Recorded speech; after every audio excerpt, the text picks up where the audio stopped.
A frissen szabadult férfi egy limuzinnal érkezett a szabaduló buli helyszínére.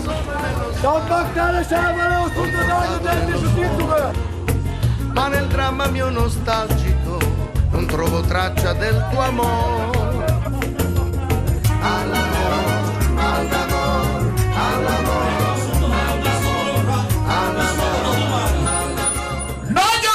Nagyon hiányoztál neki!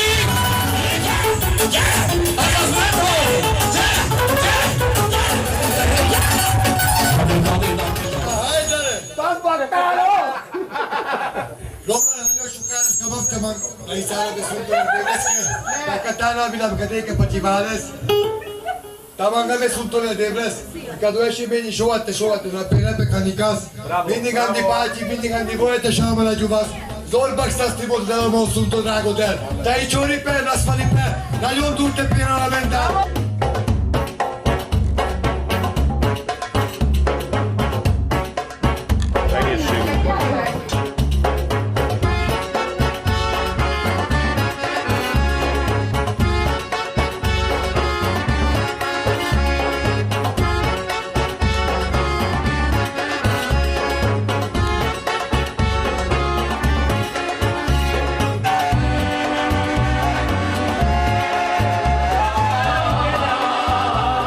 A férfi azért akart interjút adni a riasztásnak, mert azt állítja, megváltozott. A közel 10 év a rácsok mögött más emberré tette. Brandon azt kérte, hogy tegeződjünk a beszélgetés alatt. Nem mindenki tudja, hogy miért kerültél be. Azt 2 mondatban meséld már el. Igen, azért is engedtelek titeket így be a stábot, hogy aki nem érti, az értse meg. Azért kerültem be, mert elmentem egy szórakozóhelybe az éjszakai órákba, ott konfliktusba keveredtem. Ez mikor volt? Hányba volt ez? Az 2015-ben. Az 2015-ben történt. Abból az ügyből előzetbe kerültem. Annyi volt a lényeg, hogy belekerültem a balhéba, így röviden, tömören. Többen voltak, kivettem egy kést, meglettem egyébként ütve. Kivettem egy kést, belementünk egy birkóba, beleesett a késbe. Mennyire ítéltek akkor, aki nem tudná? Abból az ügyből? Ebből?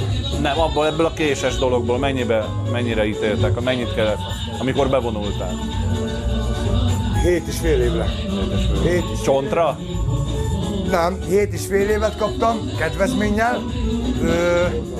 És volt még más ügyem. Garázdaság, csak testi sértés, meg ilyen garázdaságok voltak, és így kaptam 7 év hatot, 1 év hatot, 2 év hatot, azt összbüntettem, és így lett 9 év, 9 hónap, azt elég bele kellett üljem. És akkor voltak fegyelmi lapok, ez azt jelenti, hogy azért balhés voltál benne a rácsok mögött is. Most megmondja, legyünk őszintén. De most egy példát mondj már, hogy mi volt az a kisebb verekedés. Beszóltak neked, vagy? Most a börtönben, hát most vannak nehéz fiúk is, meg vannak, akik nem azok, csak annak gondolják magukat. Előbb-utóbb ott hierarchia rendszer van, ott az első 5 percben eltelik, hogy a hátralévő ítéletedet milyen pozícióba fogod leülni. És te fölálltál mindenkinek? Muszáj volt. Volt egy fordulópont, amikor azt mondod, hogy le kell nyugodni, és hogy mielőbb kigyere? Most van az a pont. Igen. 5. évnél ott nagyon nehéz volt. Megrecsentél? Nem az, hogy megrecsentem. Gondolom hát a család hiánya elsősorban. Sajnos történtek a családunkban olyan problémák, amit az ember se pénzzel nem tudja már pótolni semmivel se. Elvesztettem a bátyámat, ezt nem tudom visszahozni sajnos. Veszteség ért olyan téren, hogy lelkileg úgy, hogy nem éri meg. Most természetesen megvédem magamat a mai napon is, ha probléma van, de elkerülöm a problémát, amennyire lehet. Azt hogy tudnád megfogalmazni, hogy miben lettél más, miben változtál meg benne a rácsok mögött? Hát mondjuk most egy ilyen konfliktus már nem így kezelnék, mint akkor. Akkor se volt bennem célzott szúrás, mert a bíró azzal indokolta, hogy a jogos önvédelem talaján nem állhatok, mivel több szúrást adtam le. Na most én a több szúrást leadok, az célba él, az eltalálja. Ahogy birkoztunk, úgy esett bele a késbe. Ennyit, már leültem a ítéletet, megmondanám, mert többször feltetted nekem ezt a kérdést, hogy beleesett, hogy megváltozott erről a véleményem. Most itt vagyok, már kiengedtek, itt vagyok a családommal, hála Istennek vagyunk sokan, mert még leszünk is, akik jönnek, de nem. Én szándékosan nem szúrtam. Milyen volt az utolsó nap a rácsok mögött, amikor már vártad, hogy kiengedjenek? Hát ne hülyéskedj, utolsó nap felérte a elmúlt 9 év 9 hónappal. Erős. Főleg amikor egy 3 négyzetméterről le vagy zárva, Szabaduló zárka? nem szabaduló zárka, ott csak biztonsági zárkák vannak. Hogy bírtad ezt elviselni? Azért te egy karakteres személyiség vagy. Hogy tudtál beállni a sorba, hogy ne legyen örökké konfliktus? Úgy tudtam beállni a sorba, hogy ne legyen konfliktus, hogy mindenki megválogatja azt, hogy kivel hogy beszél, ahogy megkívánja. Most mindenkinek van egy anyaga. Ugyebár én majdnem közel 10 évet ültem le egybe, sajnos van egy háttérinformáció, amit elmondanak az emberek, akik meglettek verve, vagy bármi, vagy csak kitalálják, hogy menjenek el egy másik helyre. Van egy háttéranyagom, azt összegzik, és az alapján, amikor gond van, akkor úgy jönnek fel, hogy téged már le vagy csekkolva, vagy ki vagy, mi vagy. Velem így nem volt probléma. Én nem tudok rosszat mondani szó szerint. Én nem tudok rájuk rosszat mondani, mert velem nem csinálták. Téged ismertek benne, mikor bekerültél, meg most végig, mindenhol, ahol ültél? Mindenhol. Ment a híred?